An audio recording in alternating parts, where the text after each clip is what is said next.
Bonjour, un café décroissant, une émission de TV Bruit. TV Bruit, pour ceux qui ne connaissent pas, c'est une télé associative et participative qui donne la parole à des gens qui n'ont pas forcément accès aux médias audiovisuels et qui peuvent s'emparer d'un micro ou bien même de la caméra. Et d'ailleurs, à ce sujet, dans notre émission Café décroissant, Gouard et moi, on cherche une équipe. Vous avez une adresse qui va s'afficher juste en dessous. Si ça vous intéresse, n'hésitez pas à nous écrire. Ici, aujourd'hui, on est à la base. La base, c'est un acronyme pour base d'action sociale. Alors, j'ai toujours envie de dire le S, c'est toujours solidaire, mais c'est social et écologique. C'est un lieu qui vient de fêter ses 2 ans et qui rassemble une dizaine de collectifs, dont Greenpeace, Les Faucheurs, XR, enfin Extinction Rébellion, et aussi Nomadoc, qui nous accueille aujourd'hui dans son festival. Un café décroissant, générique.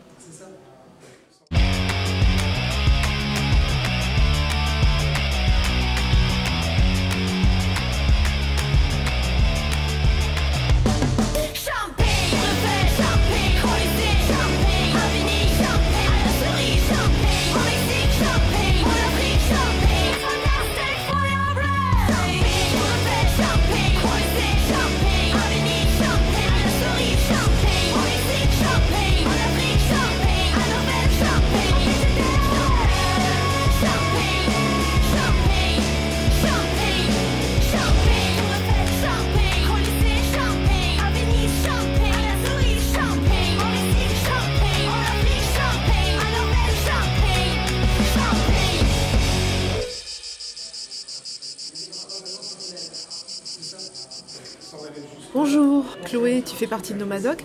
Est-ce que tu peux nous présenter le festival, s'il te plaît?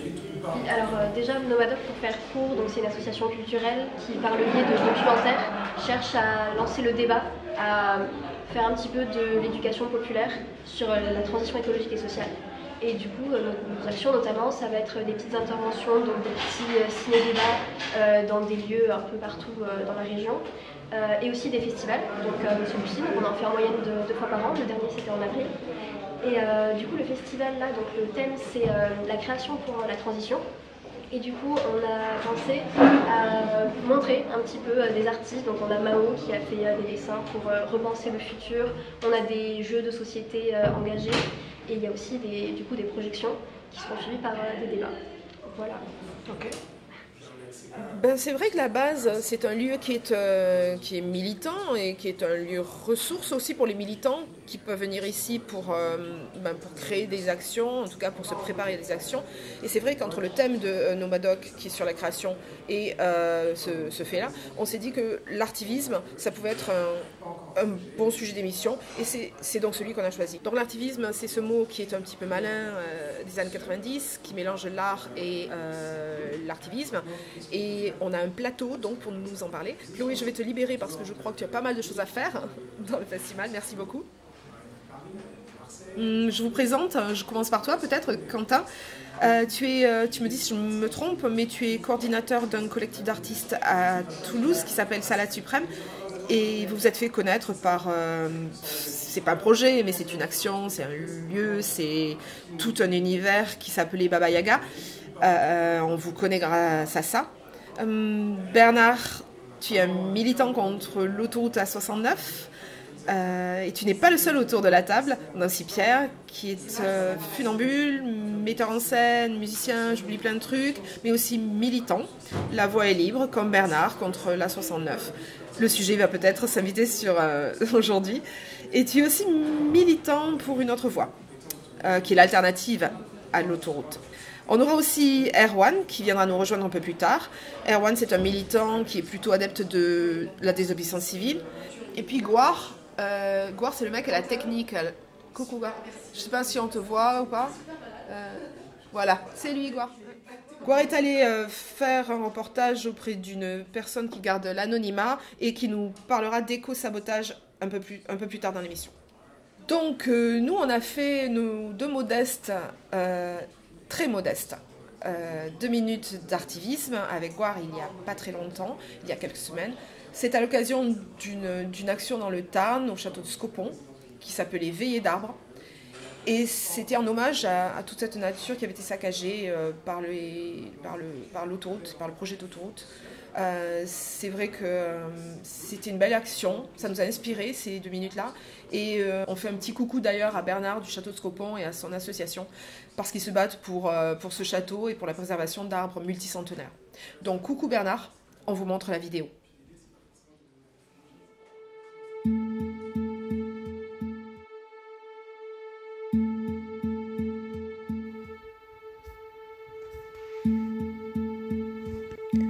Le début en Boulou, puis les vents de Vendine, le juge éphémère et la bourrée Lily, centenaire à la Prade, ombre du Bernazobre, un soir à la Cremzade et là-haut sur les crêtes. Collines de Sherwood, les mois à la Crémarbre, les mois à la Calarbre, les fruits du massacre au verger. 585 jours de lutte, pied à pied, racine après racine, nous avons défendu le vivant. Peau contre écorce rugueuse ou douce, nous avons défendu le vivant. Les yeux et poings levés, la tête dans les cimes, nous avons respiré aux côtés de nos arbres. Nous avons pleuré de chagrin, crié impuissance et colère. Ils sont tombés un à un. Mètre après mètre, l'adieu au paysage. Alors, au château de Scopon, aux arbres remarquables aussi menacés, nous nous sommes rassemblés, pour nous, pour le vivant disparu dans la nuit, pour nous souvenir des hauts arbres tués, des petits enchanteurs, des feuilles déchiquetées, des buissons massacrés, du silence effaré des oiseaux, des insectes, des regards égarés des personnes en lutte. Nous avons allumé des lumières. En paix et en beauté, en force inébranlable, nous avons fait récit, nous avons fait silence et nous avons créé. Point-virgule dans un récit terrible. La poésie fragile, rien ne peut la détruire. Lumière du souvenir qui nous inspire, lumière qui scelle la promesse du combat qui se poursuit. Car il reste la terre, nue, vulnérable, mais toujours superbe de promesses et porteuse de réparation. Et nous la défendrons.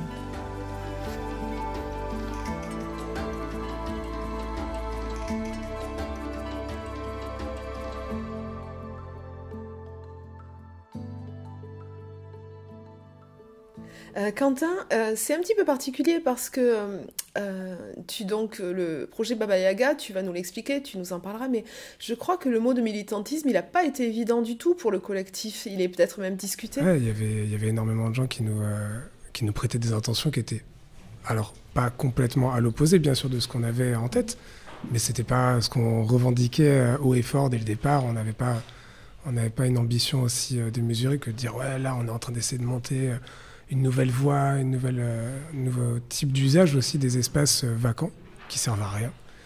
En fait, d'ailleurs, on a appris par la suite aussi que tout ça, c'est un terme, hein, c'est un mouvement, ça s'appelle l'urbanisme transitoire. C'est du coup le réemploi de ressources, du coup des bâtiments, des locaux qui sont inexploités. Et voilà, tu fais une occupation temporaire là-dedans, tu essaies de lui donner une utilité. Nous, c'était plus sur un aspect culturel parce que c'est notre domaine de prédilection. Néanmoins, là, on voit déjà à peu près tout ce qui pourrait être fait aussi avec un axe beaucoup plus social. Enfin bref. Et pour revenir sur le... Parce que tu es en partenariat avec l'agence intercalaire, ils sont un petit peu spécialistes ils sont un peu spécialistes de cet urbanisme transitoire. Ouais. Mais parce qu'on les a cherchés aussi, tu vois. En fait, suite à ça, suite à l'engouement aussi que ça a suscité, suite à la réaction des gens qui venaient donc nous dire ce qu'eux, ils en avaient pensé. Ah mais du coup, c'est super, c'est une ZAD, c'est... Mais non, vraiment, j'ai même signé un contrat avec un promoteur en vrai derrière. Donc, tu vois, c'était juste des gens qui eux avaient un intérêt très concret, c'est que ça leur coûtait une fortune de sécurisation. Voilà, tu vois, parce que vraiment le lieu ne pouvait servir à rien jusqu'à sa destruction. Donc là, juste nous, on a proposé. Enfin, en soi, t'es à Toulouse. À Toulouse, on manque énormément de lieux, de rencontres, de culture. Il y a plus rien quasiment pour les. C'est juste des concerts. Ouais. C'est plus possible. Et nous, en partant juste de ce constat-là on manque d'espace d'expression. Là, il y a un espace, il sert à rien, il est super chouette en plus. Est-ce qu'on ne pourra pas juste le démurer et voir ce qu'on peut faire dedans ? Parce qu'il était super chouette, c'était une jolie maison avec un jardin, avec un puits. Ouais. C'était vraiment joli. Et là aussi, c'était militant parce que tout d'un coup, on se disait, mais on veut que la ville, elle ressemble à ça. Ouais. Avec des fresques sur les façades, avec un petit jardin, avec un lieu dans lequel tout le monde peut se rencontrer. Et on avait envie que toute la rue se transforme comme ça. Et c'est ça, en fait, l'artivisme, c'est quand on invente peut-être... Enfin, je sais pas.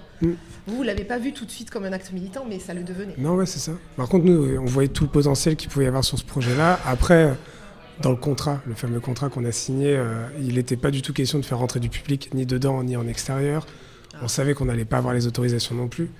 Donc on a plutôt pris le problème à l'envers. On a vachement discuté avec tout le voisinage très proche, puis un peu, sur toute la rue de Cugnot, quoi.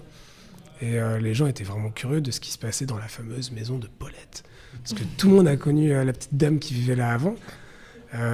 Et du coup, ils venaient nous poser des questions. Comment, la petite dame ? Paulette. Paulette. La maison de Paris, c'est vrai que c'est joli aussi. Et voilà, et en fait, du coup, bref, on s'est retrouvés aussi une année avec des amis à elle qui l'ont connue pendant très longtemps, qui du coup nous faisaient des petits témoignages aussi. Donc c'était rigolo. Ça donnait des scènes improbables où tu avais vraiment un graffeur qui était en train de faire sa fresque. Et puis une petite dame de 70, 80 balais qui était en train de cueillir son laurier à côté. Oh, bah, il y a des petites taches. Oh, c'est joli avec le violet aussi.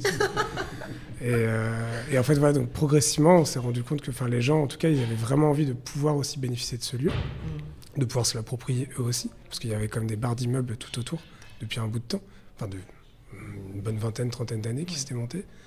Et donc ces gens-là, plutôt qu'ils nous voient comme une grosse verrue qui arrivait là avec ses gros sabots, avec plein d'activités qui allaient faire du bruit, de la nuisance et tout ça, on s'est dit, il vaudrait peut-être mieux qu'ils nous voient plutôt comme une extension, le balcon ou le jardin qu'ils n'ont pas, et qui descendent plutôt nous voir, qui passent des moments avec nous, et voilà. Donc progressivement, ça s'est fait vraiment par le voisinage. On en a parlé avec le maire de quartier qui a dit « Oh, super !» Oui, il arrive après, mais il a trouvé que il arrive super. Après, il a juste dit « Oui ». C'est tout. Ouais. Après, pas plus que ça, tu vois, mais au moins, il n'a pas bloqué. C'est peut-être ça aussi, l'artivisme. C'est ce moment où on se rencontre autour d'un moment. C'est ce que tu disais tout à l'heure, sur des forces, une force vive, une force de vie qui nous réunit tous, où on se rencontre sur une espèce de magie. Ça peut être ça. Et je me demande si c'est pas la définition, c'est pas une question de contexte. Donc là, on est dans le contexte quand même d'une petite maison avec jardin qui va être détruite pour y construire un immeuble.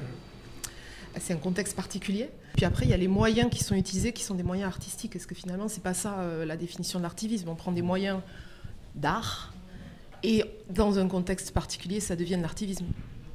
Moi, je voudrais juste insister sur le message, parce qu'en fait, quand on est militant, on porte des idées, et que ce qui est important, c'est en fait de pouvoir trouver les moyens de faire passer ces idées, de les exposer, de les rendre publiques, et du coup, l'art n'a pas grand-chose à voir là-dedans, c'est surtout le message qui est important. L'art, c'est juste le médium qui est utilisé pour faire passer l'idée dans le contexte qui est éminemment variable. Ouais. Mais tu vois, il y a peut-être une discussion, parce que est-ce que c'est pas l'art qui est le meilleur des moyens, et on en parlera de toute façon, on finira par arriver au bout de ça. Est-ce que c'est pas ce qui nous unit tous, en tout cas, c'est ce moment d'émotion, puisque c'est ça que l'art crée, peut-être ça qui nous unit. Je me demandais si ça avait changé, si ce moment finalement allait changer votre façon d'être artiste. Ça change. Moi, de toute façon, depuis 2 ans, il y a des choses qui changent en profondeur dans cette histoire. Et on est en train de vivre une expérience qui est à la fois enthousiasmante et douloureuse. Et c'est vraiment ça qui est assez dingue, je trouve, dans cette histoire. C'est que les deux cohabitent en permanence. Parce que, en fait, il y a quelque chose comme du pire naît le meilleur. Parce que. C'est des sortes, ça donne des étincelles de démarrage de choses qu'on n'aurait pas lancées à l'échelle des gens et du territoire qu'on est si c'était pas passé cette catastrophe. Et donc effectivement, il y a des choses qui bougent en profondeur, il y a des priorités qui se déplacent. Par exemple, moi ce que je dirais par rapport à l'art ou au fait de faire du spectacle, moi ça déplace le fait qu'avant j'étais beaucoup musique, funambule, mise en scène, voilà justement. Et maintenant, ça laisse de la place à autre chose. C'est-à-dire que ça existe encore, mais j'ai envie de travailler à des endroits qui vont sûrement cohabiter, mais où on va se poser des questions de territoire ensemble, où on va se poser des questions de mobilité, par exemple. Le lien, par exemple, le plus proche pour moi, c'est que, au-delà de modifier une forme de spectacle, ça me modifie une manière de faire le spectacle. Parce que nous, on est toujours en permanence sur la route. Le spectacle vivant, tu prends ton camion, tu traverses la France. L'économie du spectacle vivant, c'est ça. C'est-à-dire qu'on peut t'appeler à l'autre bout de la France et tout ça pour faire une date. Les routes nationales et locales, prends bien sûr. Voilà, c'est ça. Et effectivement. Non, tu m'avais dit que tu avais réduit de 300 kg à 30 ton matériel voilà, pour pouvoir être plus léger et pouvoir même le transporter presque à vélo, quoi. Voilà, c'est ça. C'est-à-dire que moi, j'avais déjà cette envie, parce que c'est fatigant juste de prendre la route en permanence. Donc, j'avais envie de déplacer, que mes déplacements deviennent des déplacements à vélo. Donc, effectivement, j'ai réduit de 300 kg à 30 kg tout mon matériel, avec toute une aventure technique et tout ça. Et l'autoroute est arrivée là-dessus et tout d'un coup ça fait sens. Tu te dis qu'en fait ces histoires de mobilité, en fait je les partage aussi au niveau local et j'ai envie de réfléchir aussi à comment créer une autre mobilité. Tu reviendras pas en arrière? Franchement, ça paraît difficile parce que tout d'un coup, c'est pas quelque chose de contraignant, c'est quelque chose d'enthousiasmant d'essayer de chercher à cet endroit-là. Je suis pas en train de me dire oh là là, c'est horrible, mais enfin, je me sens pas contraint de dire c'était quand même pratique, mais pour ma conscience, je le fais différemment. Ouais, c'est pas ça. Non, c'est pas ça. C'est-à-dire que le jour où j'ai acheté la carte hygiène de chez moi, où je me suis dit mais purée, en fait. Ça fait longtemps que j'aurais dû le faire pour trouver les chemins qui sont chez moi. Et tout d'un coup, moi, j'ai eu l'impression de voyager. Je vous dis ça fait il n'y a pas si longtemps que ça, il y a 2 mois. J'ai eu l'impression de voyager de chez moi au village d'à côté parce que j'ai découvert des chemins qui ne passaient pas par la nationale que j'emprunte tout le temps parce que je cherchais des voies de vélo. Et ça, pour moi, c'est un super voyage. C'est-à-dire que quand tu arrives à... Venant de quelqu'un qui a sillonné à peu près toutes les routes de France pendant une quinzaine d'années. Donc, pas mal. Il y a quelque chose de cet ordre-là. Ouais. Et toi, du coup, Quentin, tu penses que cette expérience Baba Yaga, ça a changé le collectif et ça a changé peut-être la façon dont vous voyez les choses? Tu t'es rapproché de l'agence intercalaire, par exemple, ou pas? Ou il y a une discussion au sein du collectif? En vrai, de ouf. Enfin, un peu comme ce que tu disais, il y a une forme d'empirisme un peu. C'est un truc que tu n'as pas forcément prémédité à la base. Mais tu l'as accueilli comme tu l'as accueilli parce que ça se passait à ce moment-là. Et du coup, petit à petit, hop, tu commences à avoir une nouvelle voie qui se dessine et t'as la voix. Une nouvelle voie qui se dessine et là, tout fait sens, quoi. Et un truc moi que j'avais pas du tout envisagé parce que ce qu'il faut savoir, c'est que nous, on a lancé Baba Yaga, ce lieu-là, parce que l'asso aussi est en train de se casser la gueule. Vraiment, on était en train de mettre la clé sous la porte. Plus ou moins, mais on avait fait un peu le pari avec ma collègue de l'époque. On avait essayé de se professionnaliser, en tout cas de faire vraiment que des projets de scéno, d'installation, de trucs et tout ça, mais beaucoup plus partie art appliqué qu'une quelconque forme de militantisme. Et puis en fait, on avait toujours eu ce rêve de faire une résidence artistique. Bref, on nous a donné l'occasion. Un très bon ami, Denis Ravinet, qui est notamment le fondateur de l'association Sosino, nous a donné les clés. Voilà, si vous voulez, moi j'ai un accès là, à ce spot-là, c'est un pote à moi, il bosse dans une promotion immobilière, est-ce que tu veux? Grave. Du coup, j'ai pris et on s'est dit, vas-y, on dilapide toute la trésorerie de l'asso. On part en beauté. On tente et on voit, et puis au pire, ça marche pas, et voilà. Et du coup, on a monté la résidence de nos rêves dans un lieu d'une manière dont on n'avait pas encore envisagé, l'urbanisme transitoire dont on parlait tout à l'heure. Et maintenant, on se dit, ok, il y a un modèle en fait qui fonctionne, c'est cool. Maintenant, qu'est-ce qu'on peut faire? Parce qu'on a commencé à avoir des propositions aussi, en dehors de Toulouse, en dehors de même l'Occitanie. On a parlé de Paris, de Marseille, de Bordeaux. Voilà, c'est cool, mais c'est quand même beaucoup. Puis l'idée, c'est pas forcément de devenir une franchise. Sinon, ça s'appelle McDo ou je sais pas quoi, tu vois. Et enfin, c'est pas du tout l'idée, mais par contre, modèle, c'est ça. Donc, sans aller jusque-là, je pense quand même qu'il y a un truc à jouer, c'est que maintenant, on a acquis une crédibilité, qu'on la mérite ou pas, en tout cas, on l'a eu, on l'a encore. Et on a vraiment à cœur maintenant de la partager avec d'autres acteurs. Et d'autres, d'essaimer un maximum, en tout cas, en fait. D'en faire bénéficier, à d'autres personnes, d'autres formes d'action aussi. Là, je parlais du social tout à l'heure, parce que nous, on a moins cette branche-là de base, même si on a une sensibilité, forcément. Mais en tout cas, on aura moins la légitimité ou la compétence de mener certains projets. Donc, autant justement leur faciliter les choses à eux, et en parallèle, pareil pour d'autres acteurs culturels qui puissent faire leur place. Oui, donc c'est une aventure, une découverte et un chemin, Ouais. Quentin, super, merci d'être venu parce qu'en fait, t'es super malade. Oui, je suis en train de crever. Il est épaté, c'est ça. Donc, on va te libérer. Tu devais rester, mais on va te libérer. Et, merci beaucoup. Merci de m'avoir Et invité. puis Erwan va venir nous rejoindre, comme ça fait un petit échange. roule. Merci beaucoup, Quentin. Bonne journée à vous. Merci. Au revoir. Oh, attends 2 secondes. Non, je pensais à un truc là. T'avais amené quand même une référence. Tu peux venir t'asseoir, Erwan. T'avais amené une petite référence à partager. Oui, Tu peux nous la donner complètement. maintenant. Les autres, vous attendez la fin de l'émission, mais Quentin, tu peux nous dire. Alors, j'ai pas le bouquin en physique là, mais c'est l'éloge du carburateur. C'est technique, mais c'est l'éloge du carburateur par Matthew B. Crawford, un ricain, qui en fait, il a un parcours assez particulier. C'est un gars qui a évolué dans un milieu populaire. Il a passé des tests, il a obtenu une bourse qui lui a permis d'aller finalement à une université, où il a commencé à développer une thèse autour de justement des industries culturelles et tout ça, c'est dans les années 90-2000. Et il s'est remis à toucher à la mécanique. Parce que voilà, c'est ce qu'il faisait dans ses petits boulots quand il était petit. Les mains dans le cambouis, ouais. Les mains dans le cambouis. Et progressivement, en fait, il s'est mis à complètement délaisser sa thèse pour vraiment passer que sur son atelier. Et il a ouvert du coup un garage.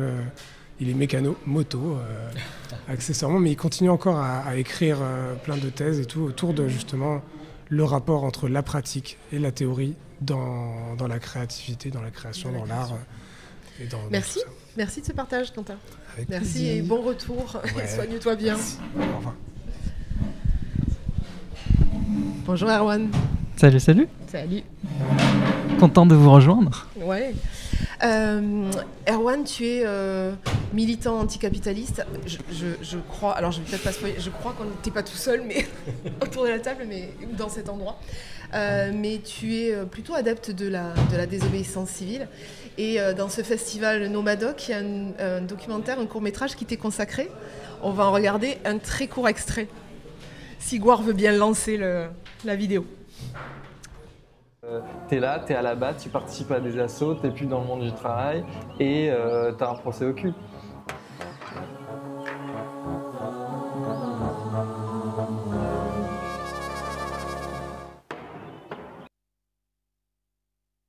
Ouais, un très court extrait. Un teaser. Un teaser, carrément. Ouais, j'avais une question en fait. Est-ce que tu crois pas, toi, qu'il y a une opposition entre désobéissance civile et artivisme ? Une opposition entre artivisme et désobéissance civile, non, au contraire, je pense que les deux vont ensemble. Quand tu m'avais posé la question, quand on a préparé un peu l'émission, moi je me sentais un peu illégitime de venir ici autour de la table à parler d'artivisme parce que je me considère pas artiste, je me considère pas faire de l'artivisme en tant que tel parce que je fais des blocages, je fais voilà, des actions de désobéissance civile,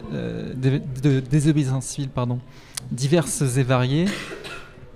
Mais en fait, j'ai quand même hésité quand tu m'as posé la question parce que je me disais, mais en fait, quand même, quand on fait des actions de désobéissance civile, d'une certaine manière, ça peut aussi être vu comme une sorte d'art, que ce soit une pancarte, que ce soit les slogans qu'on va chanter, que ce soit... les textes qu'on peut écrire aussi. Voilà, en fait, c'est très subjectif et ça peut s'infiltrer partout. Donc, en soi, la désobéissance civile, c'est une forme de liberté d'expression. Et toute forme de liberté d'expression peut être vue aussi comme un art. Bon, c'est... Mais là-dessus, j'ai une question, peut-être qu'on peut la résoudre maintenant. Le fameux canne de soupe balancé sur la vitre d'un Van Gogh. Si je suis autoproclamé artiste, c'est un happening. On est dans un musée, je suis une artiste, je fais ça. Quand Erwan interrompt le match de rugby, c'était Paris-Toulouse, hein ? Ouais. Quand tu fais ça, si tu t'étais autoproclamé artiste, tu faisais un happening. Ouais. Mais finalement, c'est pas vu comme ça parce que c'est des militants qui font ça et donc on s'autorise vraiment, littéralement, évidemment, à les arrêter, la garde à vue, etc. En Angleterre, je crois que c'est 2 ans ferme qui ont été requis contre la militante qui l'a fait. Ma question, c'est est-ce que c'est pas ça l'art ? Est-ce que l'art, ça dérange pas, ça démange pas et c'est pas faire des choses qui sont choquantes mais qui remuent un petit peu le système ? Bah en fait, je pense que c'est là où on en vient au mot anticapitaliste. Parce qu'il y a plein d'arts ou plein de films qui sont anticapitalistes et qui vont aller gratter les puissants, ceux qui détruisent nos écosystèmes et compagnie. La différence, j'ai l'impression, entre ça et quelqu'un qui va faire de la désobéissance civile, c'est que nous, quand on fait ça, on ne va pas créer du point de croissance de PIB. Au contraire, on va en détruire, entre guillemets. On va prendre le ralentissement, le blocage, la décroissance. Et en ça, c'est là où je pense qu'il y a une différence entre l'artiste qui fait de l'art et de la culture et le désobéissant ou la désobéissante qui va déranger, mais de manière frontale et de manière très dérangeante pour le pouvoir. On avait un peu parlé, Bernard, en préparant l'émission, de cette... toi, tu es un adepte du théâtre de l'opprimé aussi. Les conférences gesticulées, je crois que ça t'est pas étranger non plus. Il y a cette idée de discussion entre la culture, qui est institutionnalisée en général, et qui peut faire des points de PIB, clairement, et puis l'art, qui est encore autre chose dans un autre domaine. Qu'est-ce que tu en penses, toi ? Moi, je pense surtout que l'art, c'est un très gros mot pour dire quelque chose qui est une démarche intime. Chacun est artiste à sa manière dès que l'occasion lui en est donnée. Et je pense que se positionner dans l'espace public, à un moment, c'est aussi être une œuvre d'art. Dans la façon dont on a de défendre un lieu, de défendre des idées, de défendre une vision du monde. Voilà. Moi, il me semble que ce qui caractérise l'art, c'est l'acte unique, c'est-à-dire la chose qui ne sera pas reproductible. En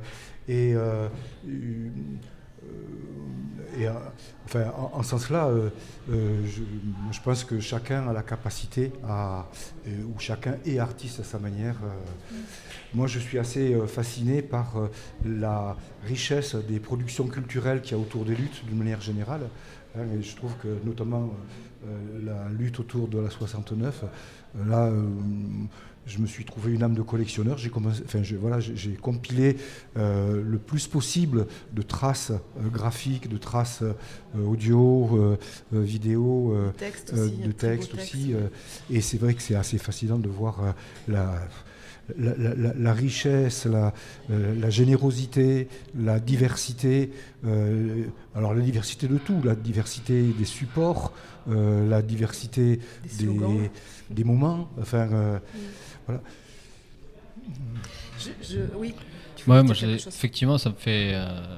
Je trouve ça intéressant cette question. En fait, le mot art, qui est effectivement un gros mot, et puis j'ai l'impression que c'est un mot où, quand on l'entend, on ne peut pas s'empêcher d'avoir des références qui sont finalement que institutionnelles, parce que les seules choses qui sont publiées, c'est les choses qui ont eu accès à quelque chose, alors pas forcément d'institutionnel, mais une reconnaissance. Tu parlais des points de PIB. Bon, inconsciemment, en fait, quand on pense art, on ne pense que à donc quelque chose d'assez politique, en fait, dans ce mot, et qui est très difficile à extraire de notre tête. On n'arrive pas à déconstruire ça, parce que tout ce qui nous entoure, c'est que des choses qui ont été reconnues à un moment donné par le grand public ou l'institution. Oui, et ça peut aller très loin, puisqu'on peut se retrouver avec des fondations Louis Vuitton, quoi. Enfin, bien sûr, il y a une vraie récupération. Et c'est ça dont il s'agit, c'est qu'on récupère la parole quand même à un moment donné quand on fait de l'artivisme. On récupère ça. Je t'ai interrompu. Oui, et ça me fait penser juste, il y avait quelqu'un qui tentait c'était dans une introduction d'un papier autour d'un musée d'art brut. Et moi, ça m'avait touché. Il disait, mais peut-être que tout art est art brut si on enlève l'aspect commercial de l'art. Bon, voilà, c'était un peu clac-clac comme ça, mais je trouvais ça intéressant. Il dit qu'à un moment donné, et donc ça rejoint ces sortes d'impulsions qui existent en permanence et qui n'ont pas forcément du tout de reconnaissance officielle ou de publication dans tel ou tel endroit. Ouais, j'ai envie de vous poser une question quand même là. Comment qu'on gagne ? Je veux dire, quelles sont les formes, à votre avis, de militantisme les plus efficaces aujourd'hui ? Je sais. mais peut-être que c'est un ensemble. Ouais, enfin quand même, il y a quand même la notion de travail sur l'opinion publique. Hein. Il me semble qu'il y a nécessité de créer un rapport de force et que là, ça fait partie des conditions objectives des luttes. Hein, et donc, comment on gagne voilà, je pense que c'est en allant chercher la conviction des gens, en allant travailler les choses qui paraissent évidentes pour tout le monde, en disant non, finalement, c'est pas comme ça qu'on le voit, on peut le voir différemment aussi. Oui, ouais. Je dirais aussi, je suis assez d'accord avec Bernard, je dirais aussi que c'est en s'attaquant aux bonnes personnes. Où tu vois quand souvent on va essayer de se culpabiliser en disant oui mais c'est mieux de consommer comme si c'est mieux de consommer comme ça. En fait c'est une stratégie des lobbies du pétrole notamment qui avaient instauré ça sur l'empreinte écologique et tout pour dire non c'est de la faute des individus, nous on n'y peut rien et tout. Et donc revenir un peu, refaire un pas en arrière pour dire attendez, c'est qui vraiment les adversaires contre qui on essaie de lutter? C'est les bourgeois, c'est les puissants, c'est ceux qui détiennent les moyens d'information et de communication. Voilà, les entreprises, c'est ceux et les moyens de coercition. Ouais, exactement. Et là-dessus, on voit que, par exemple, une forme de... Comme on parle d'art, d'expression qui a depuis longtemps toujours existé dans notre paradigme, c'est l'humour, le monde des humoristes en général, qui aujourd'hui est de plus en plus attaqué, où on voit maintenant des humoristes se faire condamner, se faire censurer, se faire virer de je sais pas pour quelle radio ils travaillent, tiens, par exemple. Et là, on voit que l'humour politique qui s'attaque le plus souvent aux puissants est de plus en plus dérangeant parce que l'humour, je pense, à mon sens, et je pense qu'on devrait plus l'utiliser. Mais Pierre, tu l'as beaucoup fait, toi, utiliser l'humour. Et je trouve que c'est un outil très, très, très puissant pour à la fois mettre en lumière le pourquoi et le comment les puissants détruisent et dénoncer. Et à la fois, c'est un outil qui empêche un peu une réponse de la part de nos adversaires. Parce que tu peux pas vraiment lutter contre quelqu'un qui fait une blague contre toi. C'est très difficile pour eux. C'est pour ça. C'est ça, exactement. Et je pense que c'est un point essentiel qu'il faudrait qu'on mobilise un peu plus. C'est pour ça que Jean-Steve, c'est un des personnages de Pierre. Jean-Steve, c'était pas mal, c'était le début, c'était le tout début de la lutte contre la 69. Et vous étiez 4, je crois, à inventer un petit peu ce personnage qui était une caricature. Ouais, complètement. On a créé une vidéo en fait pour faire parler, pour appeler à notre premier événement, pour récolter des sous, pour payer les avocates. C'était un peu le principe. Et c'est vrai qu'on a donné naissance à 4 avec 2 personnes qui étaient... Enfin, on a tous et toutes réalisé, puis il y en avait qui filmaient, puis il y en avait qui écrivaient les trucs. Et ce qui nous a rassemblés quand même, c'était... mais instinctivement, c'est un plaisir. Et c'est l'autodérision, on parle pas mal de ça. On se dit comment, enfin voilà, parce que c'est juste un plaisir pur de se faire des vidéos marrantes comme il y a beaucoup de gens qui aiment faire. Mais il y avait une intuition qu'il y avait quelque chose de juste qui correspond à ce que tu dis. Et donc on a créé ce personnage de lobbyiste, sauf qu'il fait pas du lobbying pour l'autoroute, il fait du lobbying pour l'aménagement de la nationale. Mais en reprenant tous les codes, en s'appuyant sur des trucs existants. Donc on regardait les vidéos et tout d'entreprise et on a essayé de créer une vidéo d'entreprise à notre manière. Et ça nous a fait marrer. Et pas que vous, en fait. Ça a fait marrer pas mal de ouais. monde. Ça a interpellé, du coup. Ça a interpellé, ouais. Et c'est vrai que ce qui est intéressant de noter après, avec le recul, c'est de se dire qu'effectivement, l'autodérision, c'est quelque chose qui n'est pas forcément partagé par les personnes contre qui on se bagarre. Ah non, et ils ont un ego déjà. Voilà, et c'est ça qui désarçonne beaucoup. Et effectivement, c'est extrêmement complexe de répondre parce qu'on n'est pas sur le même terrain. C'est-à-dire que moi, il y a quelque chose que je trouve intéressant dans ce qu'on se raconte, c'est que les choses se décalent quand on est, quand tu fais des fresques dans la ville, il y a quelque chose qui se décale parce que c'est pas du tout l'endroit où on attend des choses, c'est pas attendu quoi. Et quand on fait tel spectacle ou telle action, ça décale les choses.